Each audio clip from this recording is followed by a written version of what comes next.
विपक्ष के नेता राहुल गांधी के भारतीय सेना पर दिए बयान पर दिल्ली की मुख्यमंत्री रेखा गुप्ता ने कड़ी प्रतिक्रिया दी। उन्होंने कहा कि जो लोग विदेश जाकर देश की छवि खराब करते हैं, सेना पर सवाल उठाते हैं और देश की सुरक्षा से खिलवाड़ करते हैं, उन्हें चुल्लू भर पानी की भी जरूरत नहीं है, उनके लिए वही काफी है। मुख्यमंत्री के इस बयान के बाद सियासी तापमान बढ़ गया है। विपक्ष ने इसे असंवेदनशील बताया, जबकि समर्थकों ने इसे राष्ट्रभक्ति की आवाज कहा। देखिए, यही पार्टियां जो कि वर्षों से जात पात की राजनीति करते हैं, आज सेना को भी इस दलदल में घसीट रहे हैं। बहुत ही शर्म की बात है।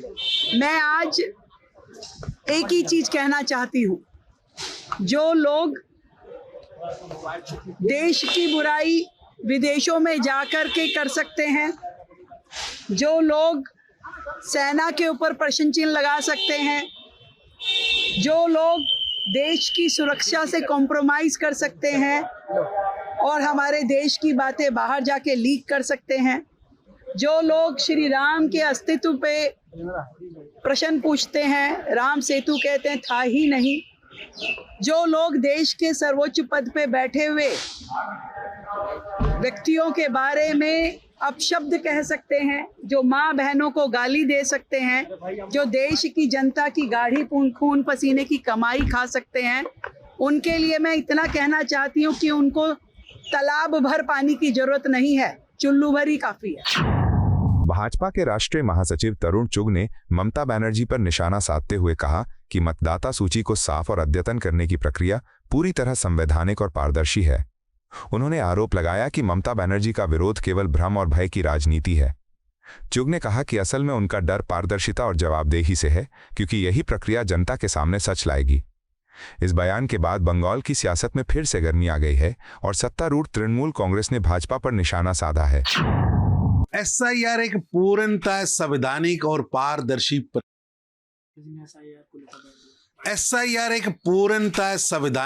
पारदर्शी प्रक्रिया है, जिसका उद्देश्य मतदाता सूची को शुद्ध और बढ़िया करना है। ममता बनर्जी का विरोध केवल भ्रम और भय फैलाने की राजनीति है। बंगाल की जनता अब समझ चुकी कि ममता बनर्जी का असली डर पारदर्शिता और जवाबदेही से है। एसआईआर तो होगा ही, क्योंकि ये संविधान की मर्यादा, लोकतंत्र की जरूरत और जनता की इच्छा का सम्मान है। चुनाव आयोग ने ममता जी अपनी जो 12 आईडीज मांगी हैं, उनमें से आधार कार्ड भी है। ये 9 सितंबर का दिशा निर्देश चुनाव आयोग का स्पष्ट कर रहा है कि आधार के को भी एसआईआर के एक विकल्प के दस्तावेज के रूप में माना है। ममता बनर्जी जी, भ्रम मत पैदा करिए, चुनावी प्रक्रिया को उत्तम होने दीजिए, उलझाइए मत। लखनऊ में सरदार वल्लभ भाई पटेल आवासीय योजना को लेकर नया विवाद सामने आया है। समाजवादी पार्टी के विधायक रविदास मेहरोत्रा ने आरोप लगाया कि आज डालीबाग में 72 फ्लैटों की चाबियां लाभार्थियों को सौंपी गईं, जबकि लॉटरी 10 नवंबर को निर्धारित थी। उन्होंने सवाल उठाया कि जब आवेदन पत्र जमा करने की अंतिम तिथि 3 नवंबर थी, तो लॉटरी से पहले वितरण कैसे हुआ। उन्होंने इसे प्रक्रिया की पारदर्शिता पर सवाल बताते हुए जांच की मांग की। वहीं प्रशासन का कहना है कि वितरण प्रक्रिया पूरी तरह नियमानुसार की गई है। आज डालीबाग में 72 फ्लैट की चाबी जो वहां के लोगों को मकान आवंटित किए गए हैं, उनको सौंपने की बात कही जा रही है। लेकिन ये मेरे विधानसभा क्षेत्र में स्थान आता है। लॉटरी 10 तारीख को होनी थी, तो फिर लॉटरी आज ही कैसे हो गई।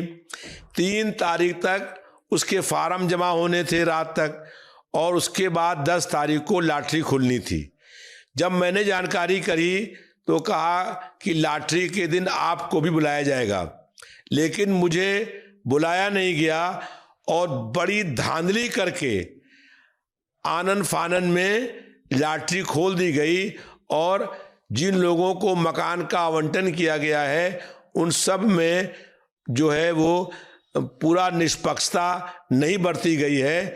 अगर निष्पक्षता बरतनी होती तो 10 तारीख को लॉटरी खुलती, लेकिन इसमें बड़े पैमाने पर धांधली हुई है, इसकी जांच होनी चाहिए। सरदार वल्लभ भाई पटेल आवासीय योजना को लेकर भाजपा नेता और पूर्व उप मुख्यमंत्री दिनेश शर्मा ने सरकार की पहल की सराहना की। उन्होंने कहा कि ये इस सरकार की कार्यप्रणाली का सबसे बड़ा उदाहरण है, जहां पिछली सरकारों के समय माफियाओं द्वारा गरीबों से छीनी गई जमीन को मुक्त कराया गया है। शर्मा ने बताया कि अब यह जमीन गरीबों में वितरित की जा रही है और कई जगहों पर वही जमीन उन परिवारों को लौटा दी गई है जिनसे पहले छीन ली गई थी। उन्होंने कहा कि यह सरकार जनता के अधिकार वापस दिला रही है। यही सरकार का सबसे बड़ा कार्य करने का तरीका है कि जो माफिया गरीबों की जमीन हड़पता है, पिछले शासनों में सरकार ने माफियाओं की जमीन को न केवल मुक्त कराया बल्कि गरीबों में उसको वितरण किया। जिन गरीबों की छीनी गई थी, कुछ स्थानों पर तो उन्हीं गरीबों को दी गई। ये एक बहुत बड़ी, मैं समझता हूँ, देश के लिए उदाहरण है इस प्रकार का। और मैं इतना ही कहूँगा कि एक सुराज की स्थापना का, कि प्रदेश में सब गरीबों को मुख्यमंत्री आवास योजना, प्रधानमंत्री आवास योजना से आवास मिल सके, वो पहले से चला रहे। बिहार में पहले चरण के मतदान से पहले सियासी बयानबाजी तेज हो गई है। राजद नेता मृत्युंजय तिवारी ने कहा कि कल लोकतंत्र का महापर्व है और बिहार की जनता बदलाव के लिए तैयार है। उन्होंने दावा किया कि जनता मौजूदा सरकार को हटाकर तेजस्वी यादव के नेतृत्व में नई सरकार लाना चाहती है। तिवारी ने भरोसा जताया कि पहले ही चरण में राजद गठबंधन को बड़ी सफलता मिलेगी और 90 से ज्यादा सीटों पर जीत सुनिश्चित है। उन्होंने मतदाताओं से अपील की कि वे अधिक संख्या में मतदान कर बदलाव की दिशा तय करें। देखिए, कल लोकतंत्र के महापर्व का कल पहला फेज का चुनाव होना है और पूरे बिहार की जनता 121 सीटों पर गोलबंद है। बदलाव के लिए, ये सरकार को हटाने के लिए, तेजस्वी सरकार बनाने के लिए, और पहले फेज के चुनाव में ही हम 90 से ज़्यादा सीटों पर जीत दर्ज करेंगे। बिहार चुनाव के पहले चरण से पहले कांग्रेस सांसद प्रमोद तिवारी ने एनडीए पर तीखा हमला बोला। उन्होंने कहा कि प्रधानमंत्री मोदी के चेहरे और अमित शाह की रणनीति में दिख रही चिंता की लकीरें इस बात का साफ संकेत हैं कि एनडीए पहला चरण हारने जा रहा है। तिवारी ने दावा किया कि राहुल गांधी और तेजस्वी यादव के नेतृत्व में महागठबंधन पूरी मजबूती से मैदान में है और पहले चरण में ही बहुमत के संकेत तय हो जाएंगे। उन्होंने कहा कि जनता अब बदलाव चाहती है और उसका रुझान महागठबंधन के पक्ष में है। चिंता की रेखाएं मोदी जी के चेहरे पे और अमित शाह जी की रणनीति में दिखाई दे रही, उससे साफ है कि पहले राउंड में एनडीए साफ है। गठबंधन राहुल जी के नेतृत्व में और तेजस्वी जी के नेतृत्व में अच्छे खासे बहुमत के साथ फर्स्ट राउंड में सीटें जीतने जा रहा है।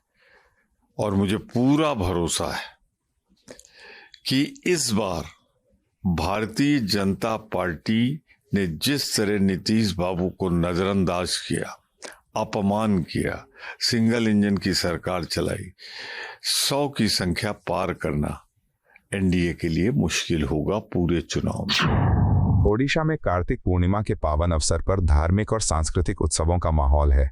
पुरी के सांसद संबित पात्रा ने कहा कि कार्तिक पूर्णिमा सनातन परंपरा का एक पवित्र पर्व है, जिसका विशेष महत्व ओडिशा में पंचुका के अंतिम दिन के रूप में मनाया जाता है।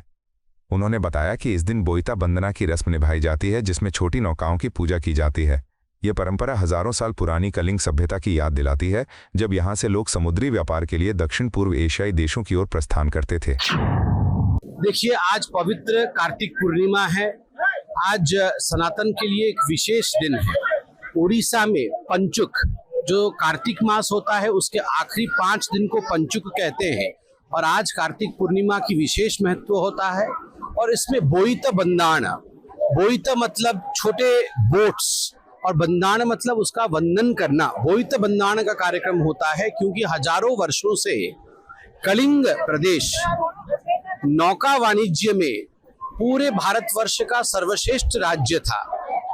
कलिंग से साधव पुत्र अर्थात जो मैरिटाइन हमारे सिपाही थे, जो मैरिटाइन बिजनेसमैन थे, वो अपने अपने नौका आज से लेकर साउथ ईस्ट एशिया के लिए जाते थे, यहाँ से स्वदेशी प्रोडक्ट्स लेकर जाते थे और साउथ ईस्ट एशिया, बाली, सुमात्रा, जावा, थाईलैंड, इंडोनेशिया, उस समय स्वर्णद्वीप कहा जाता था, श्रीलंका में भी वहां जाके वो वाणिज्य करते थे, बिजनेस करते थे और उसके पश्चात वो लौट के आते थे घर को। अब सोचिए, जिस समय पूरे विश्व में नौका वाणिज्य बहुत कम था, उस समय उड़ीसा के लोग कितने एडवांस्ड थे, उस समय उड़ीसा के लोग किस प्रकार वाणिज्य में भाग लेते थे। और आज आत्मनिर्भर भारत और स्वदेशी भारत का यही संदेश पुनः भोईत बंदाण के इस कार्यक्रम में मैं देना चाहता हूं, क्योंकि आज की उसकी प्रासंगिकता है। माननीय प्रधानमंत्री जी ने भी हमें आह्वान दिया है आत्मनिर्भर भारत का, स्वदेशी भारत बनाने का। स्वाभाविक रूप से हम कलिंगवासी, उड़ीसा वासियों ने हजारों वर्षों से इसी आत्मनिर्भरता और स्वदेशी को बढ़ावा दिया है। आगे भी संकल्प लेते हैं कि बढ़ावा दें। बिहार की राजनीति में केंद्रीय मंत्री राजीव रंजन सिंह पर दर्ज एफआईआर को लेकर नया विवाद खड़ा हो गया है।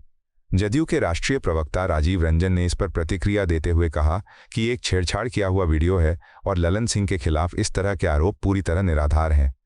उन्होंने कहा कि ललन सिंह का 40 से 45 साल का सार्वजनिक जीवन साफ सुथरा रहा है और उन्होंने कभी भी अनुचित बयान नहीं दिए।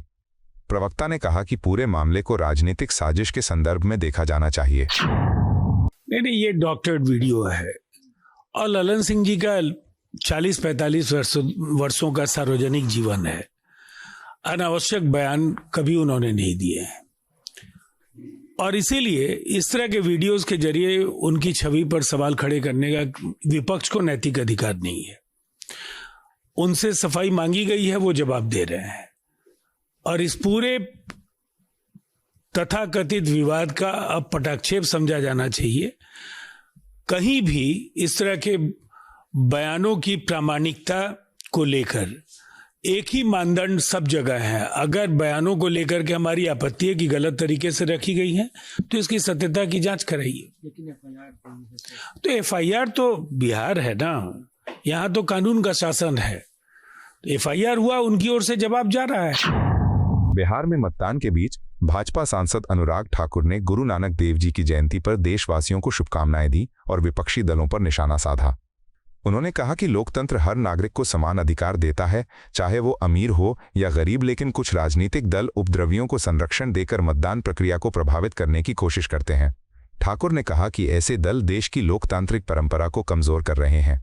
उन्होंने जनता से अपील की कि वे बिना किसी भय के लोकतंत्र के इस पर्व में भाग लें और मतदान अवश्य करें।